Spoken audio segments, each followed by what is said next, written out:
Toké na deuxième chapitre oui, ba papa de batata de ki bazo bungela wapi. Babali ko bunga mukoloni. Yekutu avant makamango salema. Ba témoignage ezali belé. Bino mo bolo bango me ya na biso na bosaka na te. Ala musaka bibembe. Bino boyebi yango. Babuso balobi bosaka na neti abetsaka bambula.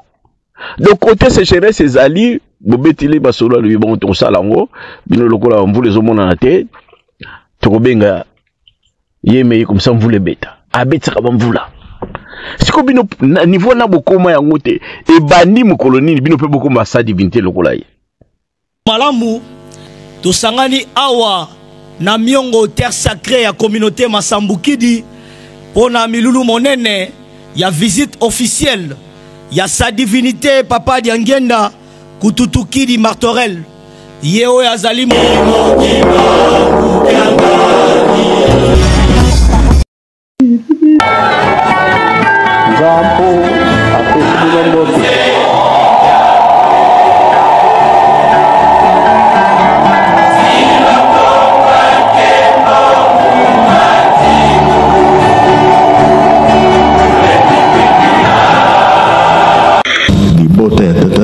descendance du papa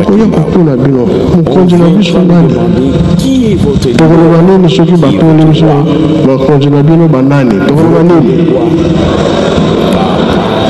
vous êtes ici. Voilà. Place total millénaire.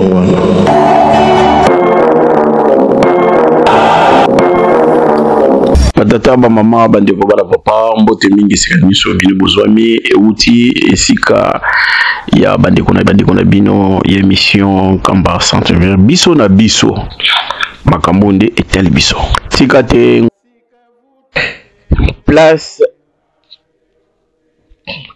batata leki babungeleki ya wana nde tolingi tomeka kolakisa parce que ekopesa bandeko moi connaissance, moi boyebi, moi mouké. Ne croyez pas qu'en faisant cela, je tourmente mes frères qui sont de l'autre côté. Non, bien au contraire, je suis là pour vous aider. S'il y aura un ou deux qui reprendra le beau chemin, c'est-à-dire retourner vers les croyants qui m'anguissent, ça sera une réussite de notre côté. Même une seule personne. Ce qu'azongi a comprendre makamo oyo sala biso bien. Pour vous dire que biso a contre-été. Je suis pas contre, mais non, je suis là juste pour montrer avec des preuves concrètes et comment les papas qui se sont détournés, ils ont manqué une connaissance, ils ont manqué c'est-à-dire une sagesse. Les andingenini. Koyeba lingomba ezali kamoko munene. En passant, je vous dirais que ba papa tango ba bandi kaka ko poser ba base, c'est-à-dire que bâtir ngomba oyo, ils ont posé des bases suffisantes pour permettre que banda bakenda tilelo oko changer ngomba oko changer makambo moko te. Donc dès kaka 1960 on papa Zuma Musala nae officiellement 59 de indépendance. Ils ont posé des bases. Ces bases, on parle d'une connaissance, connaître le fonctionnement de cette église. Commence d'abord par la crainte de Dieu, c'est-à-dire avoir au Babengaka Bobangi Nzambe. Le Bobangi Nzambe, vous allez développer ce qu'on appelle un savoir-faire et aussi sur le plan d'être un savoir-être.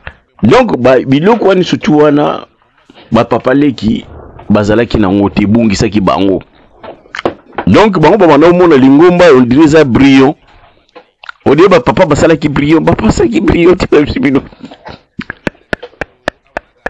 Depuis 1960 bango ba posa ba base ya solo donc ti lelo to ko modifier ngote ba papa basala ki brillant te. Bango bakasa ki ba papa basali brillant bango tango ba roya, bango ne ba ochango na propre. Non.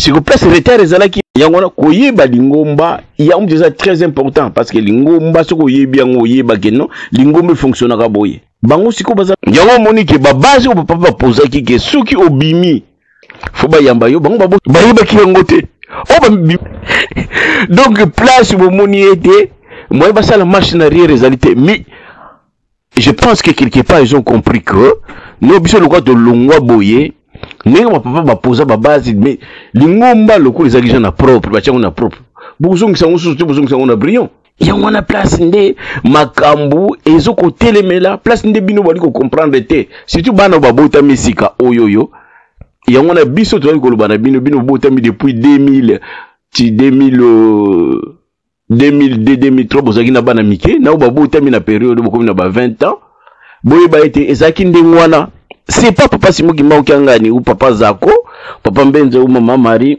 Mwilo et Kina bango ba poser ba base parce que c'est le référence de croyant qui va conseiller na chef spirituel omoni do ba base ni so za na ngote okomona de lingome za brillant non papa sala ki ba brillanté bango ba tiaki ngo déjà na propre siko propre na siko bande ko na biso ba yeba ki ngote na ibite pe ba papa makambo so basala ngondenge ni mais comment c'est possible tant ba papa firmé ba papa nani bazaiti bakena Brazzaville ba lobino yo mwana mfuma mbanzi mtu kuzoma loba pa makambo ngona yibite so babongisa ngo banda kalezaka na ngondenge ngona yango balobaki no me yo keneno na poto yo keneno boye mais oya mfuma mbanza fo bazalaka kuna na nkamba ba bota mikuna ba yekulini surtout kuna c'est compliqué hein donc faut ko na ba angle musu lobiki no ba papa pe ba yebaki na bango ke côté kuna pe connaissance dans mon boulot donc nzambe to aboti moi Natalia lobia bon bino fo bolanda ka bandi kuna bino yankamba parce que bango ils ont une connaissance innée on dirait ils ont été choisis pour mieux adhérer si l'œuvre de leur grand-père de leur père pour mieux les comprendre mieux les cerner et mieux les défendre. Donc papa va y baki on bolimbisa ngai ti ba témoignage ne pesa wana. Et puis ce que totali to poussani totali et penza na ba comportement quand on comment na ba comportement mona que non ba comportement o bango ba fichaka eza différent na oya manatif en kamba c'est totalement différent. Donc pour vous dire que ba bossa na kike na ba base na ba fondement o ba papa tika ki ete soko bimi po ozonga en tout cas o mata o kita en tout cas faut bimaka sentelama siko ba biloko wana loko bango ba comprendre yango balingi ba dévier yango yo ba comprendre que batu tango ba bimaki c'est plus simple de dire que non et réellement lingombe tambola kaboye parce que mutu ayebi lingomba yana lo ba biloko bango ba zapaki parce que babengana ki bangote na yoki te mutu moko soki fimbo alobi ba papa bino bobima non na yoka ki ngote o ba soki manduki babengana maona manduki non bango moko ba moni ke non on se retrouve pas quelque soit ba raison na bango on se retrouve pas to bima na biso ke sala oya biso mais tango bosali yango quelque part bazongela ka bino ka lingombe tambola kaboye. So besoin du mangote, donc quelque part, vous n'avez pas maîtrisé les cours ou les leçons qui vous a été enseigné. Ou bisoni tolandaki. Ah, vous avez écouté que vous allez moi na papa ou vous allez nzambe. Ou vous allez sa divinité. Parce que sa divinité peut qu'on peut belé. Parce que nous avons un comportement. Ah, bakaboyo. Ah, aïe gaye. Na yebaki ngote. Ba sa divinité ba komi mingi. Ngako na kanisa ki ba bimaki ba ba chef spirituel adjoint mais ba comme si comme chef spirituel ba sa divinité gay makamuso yibi yango sozo la nangote ozola nangokande bazo betela ngo masolo o comprendre nangote o comprendre si que tu es ce qu'on a comportement tellement ils ont cru que cette église c'est le fonctionnement que papa Diangenda a dès qu'il a eu administré cette église comme chef spirituel les règlements les statuts de fonctionnement de cette église, ils ont cru que c'était un brillant, c'est pas un brillant. Et vous avez vu que, moi j'écris que sur 26, et comme ils l'ont dit, il y aurait une parole. Mais ce qu'on a dit,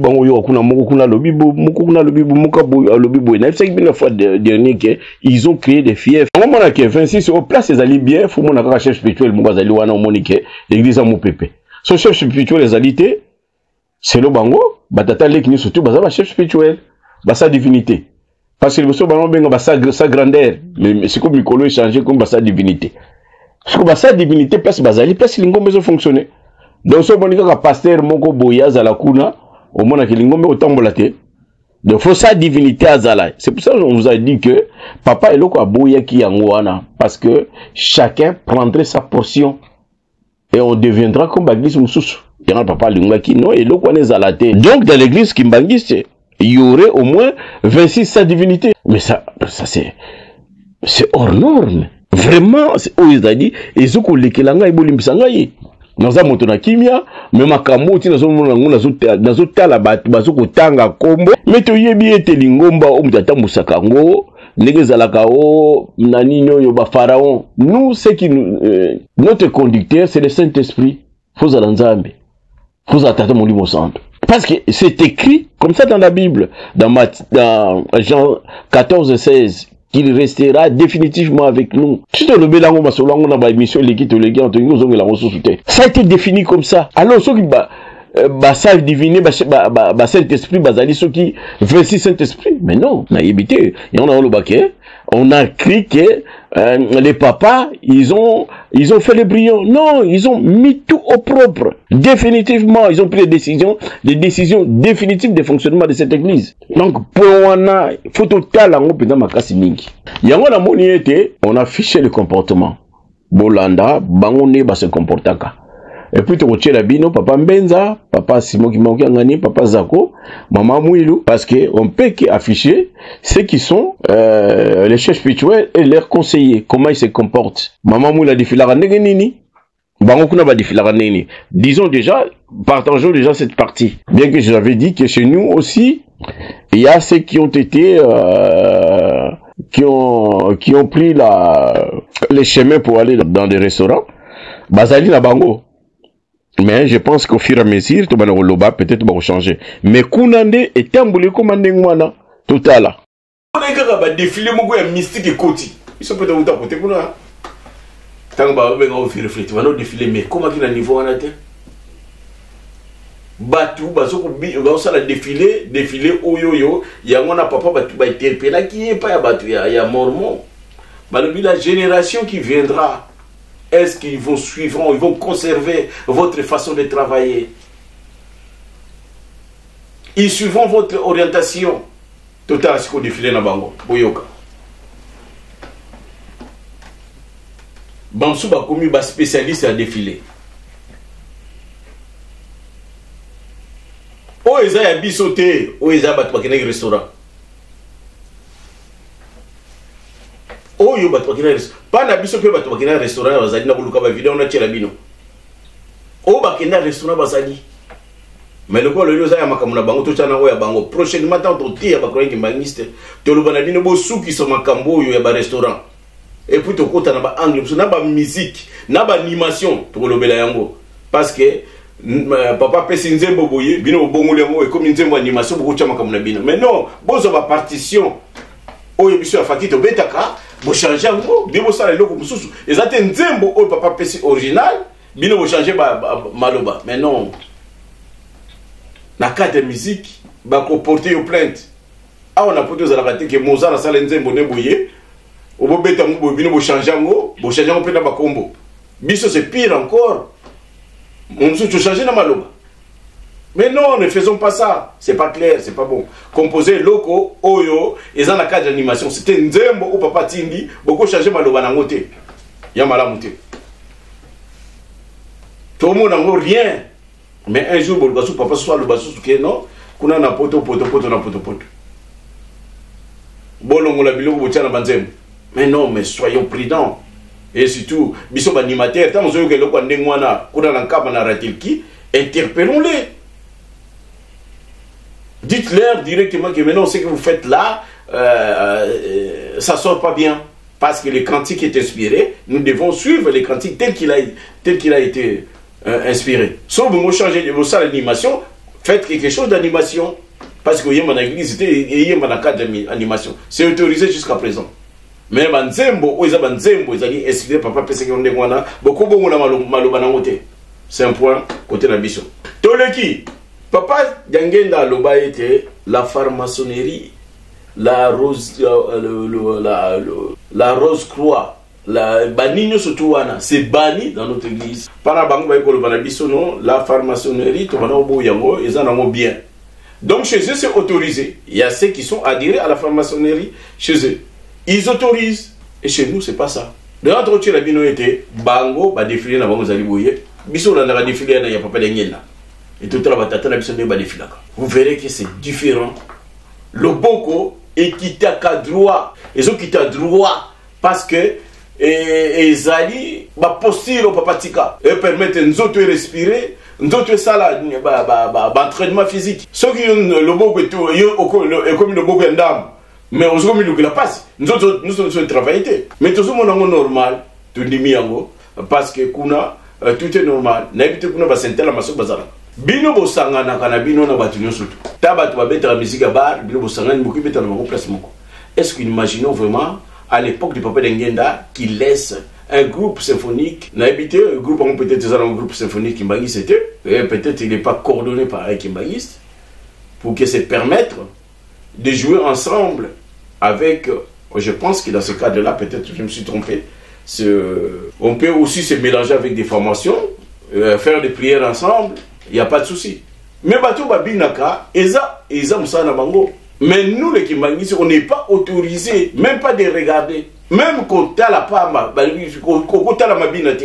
Mais si vous avez bien place pour Bango, vous avez bien place pour Mabina. On dit que c'est pire encore.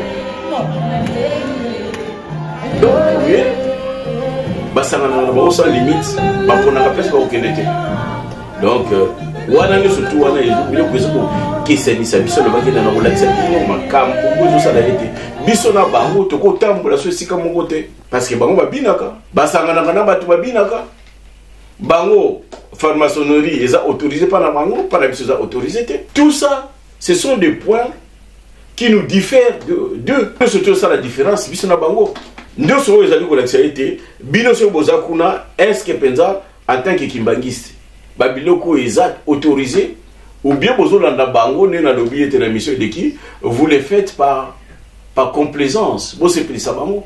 Mais beaucoup kendet. Bokena bango bakolia bino. Pona ningo c'est plus ça moto. Non bah c'est plus ça tata mon limo centre. Papa Simon qui gonga lelo c'est lui. Biso ce photo c'est plus ça yé moto. Tokela cadre banzembo. Banzembo musuto ali koyoka lelo oyoyo. Mais non. Mais non. Et c'est grave. Mais que les gars qui n'avaient pas de Angola, je crois il y a 2 ans, il y a 5 ans, ils ont mais ils n'ont pas existé. Ils ont été boyé, ils ont été banda, Nzembo, il y a Angola. Mais les gens qui ont été Nzembo, il y a deuxième, on a dit que c'est lui, le deuxième de Yabatata Leki. Martora, Djangenda président,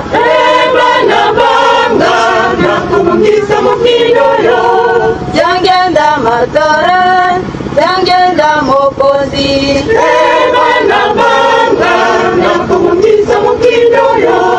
Djangenda Martora, Djangenda président. Ezaki Bumoto, Baza Lolendo, Baza Miyibi, Baza bato ekobo, Baza ban nyonso tu etali kaka nzoto. Nalobaka na bino likambo moko Satan azali kuna te me Satan azalaki pa na biso na 26. Nalobaka to nalobaka te. Pasi na bino pamba te toutes ces années depuis que boyebi biso. Bokotali la kabiso kaka na Kibumoto. Et oyo bokozwa ekozala pe kaka ya Kibumoto ya molimo te. Tu comprends que masolo surtout l'andiango bien tout le monde a été et communauté masolo bitumba. Parce que tu combines sur ton côté la cadre comportement pour mon makambo oyo Timothée lobby atatale ki balinga bunda na Timothée. Ya mais Timothée pour la nyako comment makambo oyo do Timothée ya lobby makambo lobby était mutambusi. Faut pas passer le témoignage. Faut la mutu moko faut la clean na vie na yo mobimba. Yango mutu ke permettre yo ete otambusa bampate omema bango esika ya solo. Donc Bon balobi non Timothée ye makambo sali biso na Timothée foto bundakaka. Donc il y a une contradiction na Timothée. Il y a un betana no chapitre 1 de Timothée parce que chapitre 1 de Timothée et que ça a été ba comprendre que non masolo ndenge bazo betelango ezo le kapenza tindenge Timothée alobelaki na akomelaki makambo yango na cadre wana. Les diacres aussi doivent être honnêtes, éloignés de la duplicité, des excès divins, d'un gain sordide, conservant les mystères de la foi dans une conscience pure. Vous comprenez? Qu'on les prouve d'abord et qu'ils exercent ensuite leur ministère s'ils sont sans reproche. Donc, makambo o Timothée lobi, bango balobi batali balobi biso to bundana ye. Parce que makambo nazo lakisa bino, yali ko lakisa solo ete bokisani ezali na discours à Timothée oya komi oyo Paul a ebisaki ye ke ndenge nini ye fatambolela. E biso lelo oyo toza kutu ba tata leki so bolingo bundana Timothée kuta ki ne diacre. Mais bango baza ba sa divinité. Donc comportement au basin qui pas Timothée sur total yango et quoi que zala likolo x4 x5 mais bango balobi no biso to bundana biso na Timothée parce que Timothée alobi makambo o bango bazo sala eza batambusité et que papa leki alobi était non bango bakotala bango na makambo ya bonzo toté ça dit beaucoup à volume sanga na boyo développer côté kuna de la paix à développer ki ngana zo la sabino makambo ndenge zali au moins place bagarre zali moi le biso tufuto bundaka na Timothée. Batata. Bolimisanga makambo yo. Eza tellement makasi minene. Biso total siko na ngambo mususu. Est-ce que toko comparer batata leki na papa Mbenza? Tolo baka papa Mbenza. Pato ki na sa divinité te. Na sa divinité ba comme belle bolimisanga. Na papa Simo ki mauki anga. Vous comprenez? Yekutu avant makamango salema. Ba témoignage ezali belé. Bino mo bolo bango me ya na biso na musaka te ala musaka bibembe bino boyebi yango babuso balobi bosaka na neti abetsaka bambula de côté sécheresse ezali bobetili basolo lobi bon to sala ngo bino lokola mvule zomona na te to kobenga yeme comme ça mvule beta abetsaka bambula siko bino niveau na bokoma yango te e bandi mukoloni bino pe bokoma sa divinité lokola yi malamu tosangani awa na miongo terre sacrée ya communauté Masambukidi pona milulu monene ya visite officielle ya sa divinité papa Diangenda Kututukidi Martorel yeo ya zali moko kati na libota et santu ya papa Simo Kimbangu. Sangai quand même. Non. On mesure quelqu'un par rapport à ce qu'il est. Il y a qui va savoir faire. Sotel va savoir faire na bomoni babiloko babibundeli o yazanango bino bozana yango te. C'est le plan spirituel. Savoir être forme na ye ndingi yazali. Tu chakaka défilé à papa Mbenza, tu t'es défilé à papa Rigen, tu t'es défilé à maman Mouilou. Est-ce que babizala zalawana penza yako sala yango? Je vous épargne d'autres choses parce que bankamsusu ils ont dignité na biso en tant que mbangisi moi to betango ezalité. Et quand vous prenez tout cela, vous les collectionnez, vous voyez que mais non. On sélectionne tout cela, on dit que mais non. Il n'y a pas comparaison. Produisent aujourd'hui, il y a celle-là. L'erreur c'est quoi? L'erreur c'est quoi? C'est de croire que vous êtes tous pareils. À sa divinité, Papa Diangenda Kututukidi Martorel, à sa divinité, Papa Masambukidi Samuel, distingués invités, mesdames et messieurs, en vos qualités à titre respectif, nous venons frénétiquement d'accueillir une grande autorité avec extrêmement de joie et d'admiration, sa divinité, Papa Diangenda Kututukidi Martorel. Le nom vous nous permet heureusement de l'identifier, mieux d'identifier ses... Oh, bango basala basine avant courir. Oh, tu es non, ya na biso wana ala musaka bibembe. côté akendeki abetsaka bamvula côté alongolaka biloko. Ce sont des signes avant-coureurs. Papa Simon Kimbangu avasala makambo na ye asala makambo toyebi o to bengaka nini ba plima soso komisa soso bor mo ba sa nini be komi pigeon. Papa Diangenda pareil alakisa bango mboka sika asala bango makambo bakende bo azosala bango bamasa na eto ba nini nango siko bino bosala biso nini eloko moko te biso to beta babale place mo na ba Christophe na bankama na ngona ngari tibokoli na mona nga peloko moko te. Donc quelque part faut likambo na conscience on ezala soki ezali te ezali pasi yango na bande ko bayipsinga ke membuta ba papa Serge ba petit Serge ya Afriki bayipsinga meno membuta tokusanga na ndenge ni na makambo oyo mundi mazolo bayango yango na heureusement la réconciliation n'est pas kimbangiste parce que peut-être les gens ne comprennent pas quand ils disent la réconciliation c'est quoi. C'est prendre ceux des autres et on les mélange avec ce que vous avez vous. Donc c'est pour ça les réconciliations tout à l'heure dans la Kolanta. Bamsu bayaki na batikalaki na nino na loso. Bamsu batikali na mwa suka so bayi basangisi. On se réconcilie. On fait une équipe. C'est comme ça to sangisa nini. To sangisi sikoyo ba défilé ou mystique wana oyo ba passer na biso bazo benga mabina parce que bino nde bo inspirer bana na biso bazo sala yango o to ko binga na zo benga ke bana pe bakenda ki restaurant bino bo inspirer yango makambo suso bino bozo sala kuna oyo mamusu mwana présenter yango ezalité ko sangana na ba équipe moko zo yom doza sa divinité osanga nini oyembisaka mais non boli msanga c'est comme biloko ani soto zo yango donc to beta faki na biso mba msusu eke beta place moko na fali eke beta na fere esanga nini nango eza nango normal pa na biso mais non batata ba mama ya solo eza pasi ba biloko biso au début on a cru que la symphonie c'était un groupe kimbangiste parce que ba bengango symphonie kimbangiste ce qui lelo il est pas on doit le déclarer vous voyez. Parce que bakimbangisi badiraki kuna fuza mundimi oke kuna oye kolibo tout ça même makambo ça là donc on voit que lelo oyoyo bakocha mso na cadre wana te basombango quelque part ne baloba awa ete équipe club wana to sombiango mais c'est compliqué bomona donc makambo ni surtout ezo bokeseni oyezali oyoyo peut-être le gouvernement n'a pas encore compris mais je pense qu'il a compris. Aujourd'hui, il y a des gens qui déclarent que mais non, ça pourrait pas. Parce que là, il se comporte autrement. Tant on a eu ça qui bino que le boson a eu bino que non, l'ingomba faut que kulango dès le bas âge. Mais tout le monde qui était batata leki, l'ingomba bayi bien côté. Parce que bayi lingomba ne babima coûte pas 1 mètre.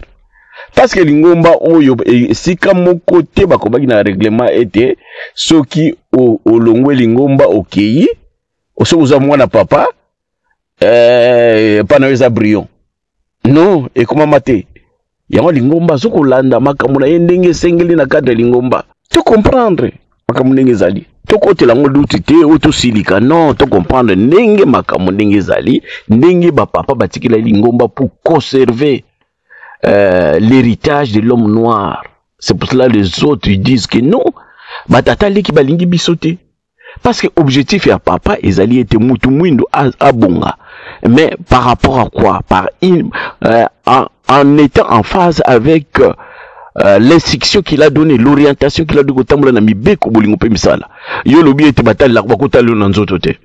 pour vous dire qu'on peut tout décortiquer et vous verrez que Etambolisi, Etambolili, Yabatata Leki, et qu'on concorde tout na Etambolili, Yabatata. Yaba papa et on montre que côté na bino makabuso eza limité banzembo bokozo sunzembo te na ebité bon peut-être hasard mo ngona na on montre que bozo yembela bino nzembo bozo yembela bino moko mabo yemba na église eza limité et parce que ça saute aux yeux et que c'est pas un cantique qui a été inspiré, il est pas capté, voilà. Donc biloko on est surtout et l'exabiso que non dommage pour ceux qui viennent de naître qui sont encore jeunes.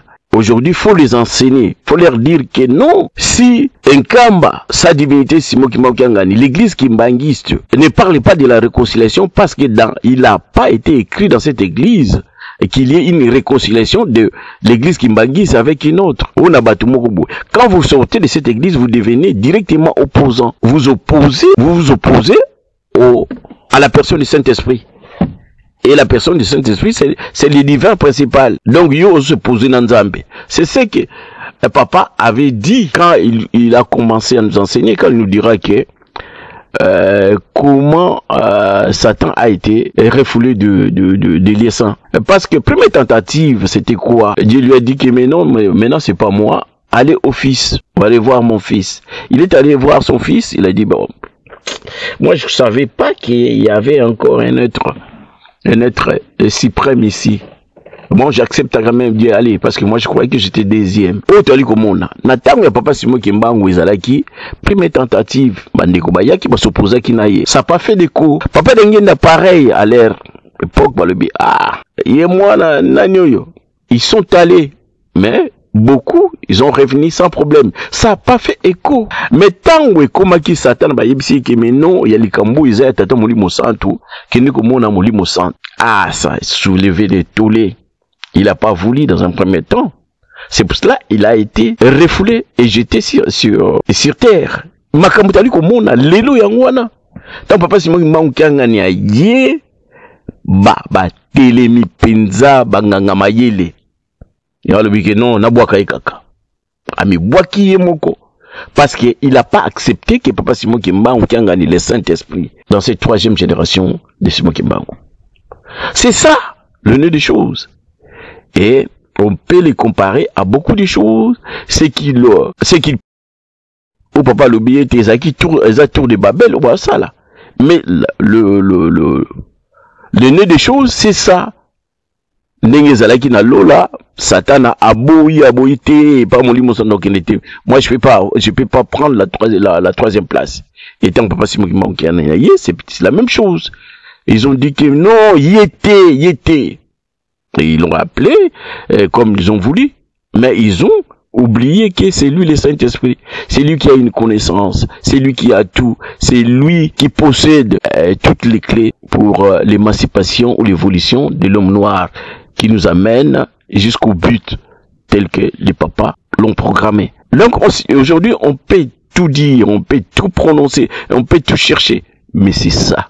Dieu, quelque part dans notre statut, la réglementation de l'église, la réconciliation n'est pas de croyants kimbangiste, n'est pas kimbangiste. Parce que ce qu'on bimi, on s'oppose dans Nzambe.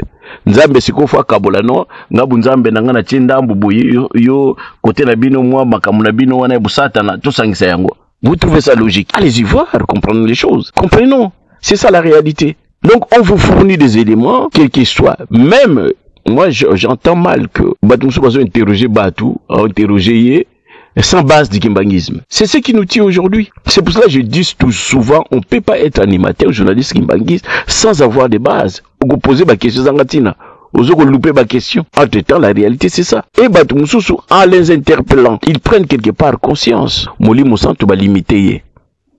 Tellement vous allez bérir au lobela mouké pour permettre biso tout me comprendre. Merci papa Boni, merci papa Basouemi. Merci papa Godi, merci bandekoni surtout. Oba kosunga biso, okopesa biso mwa mayele mwa muke ya kolobela parce que sujet oyo eza très très très sensible parce que mbala mususu lembisa bana et parce que batu oyo ba ko lakisa bango solo bazali te. Mais nous na muke opopasa pesa biso ya ozo meka ko tombola mongongo de telle sorte que bana ya papa ba meka kolanda bazangela eloko te. Tozangela bonzambe te parce que so tozangeli bonzambe parce na biso kosila te papa Dengenda likambo sukisela ki biso ya ngwana tambola na mibeko bolingo pe misala siko bino bo comparer banani balingi biso poto koma na esika wana o balingi biso te boyi bango donc masa nanga zaki na raison ato kuno zali na pesio mbote José ato tusiama malgré banini yo masa nanga loba nanga non Tata leki balinga biso te. Parce que comment c'est possible makambo o tata tika bino bolingi yango te makambo tata tika yango te bongisa biso.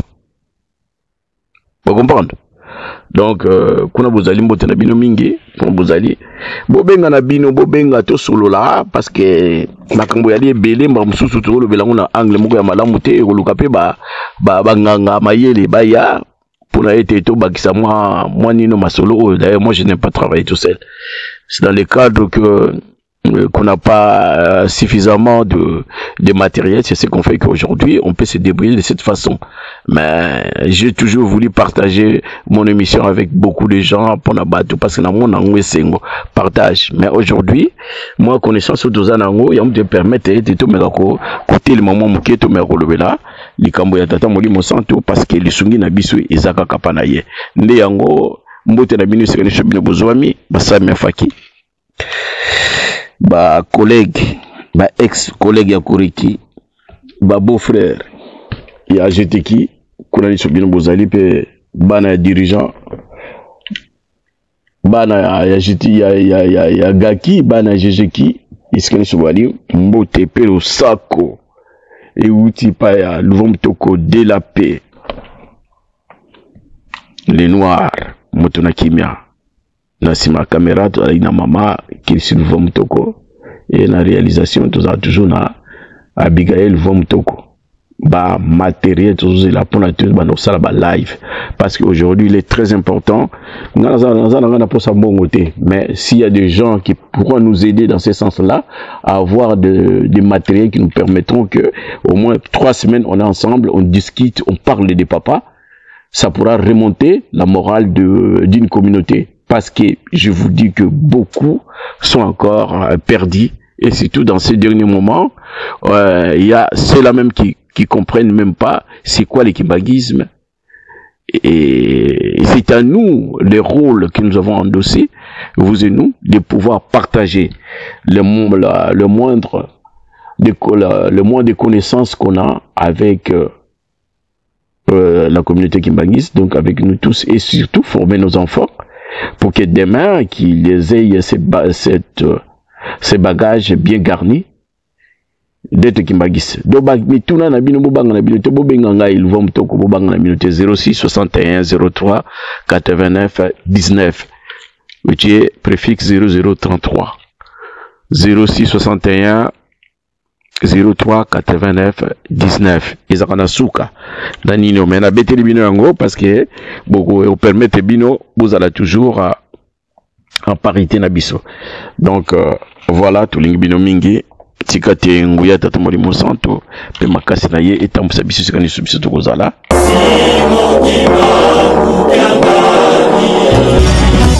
toke na deuxième chapitre oli ba papa de batata de ki bazo bungela wapi babandi ko bunga mkoloni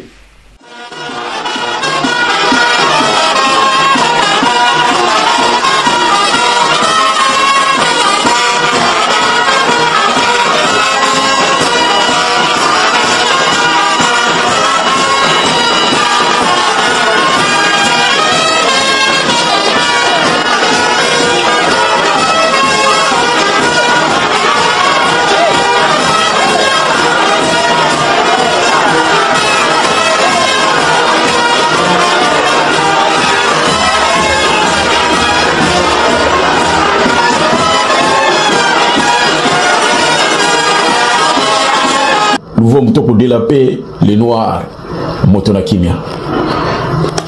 Voilà. Adhésion. Naoti kabinote, tokoti kanate. Faites, c'est à vous de juger. Ce qui est vrai, Simon Kimbangu montre sa supériorité divine. C'est à vous de mener vos recherches pour comprendre cette mathématique. Mettez-vous debout. Simon Kimbangu, c'est tout ce qu'on a de précieux, comme l'a dit révérend pasteur Kinoka.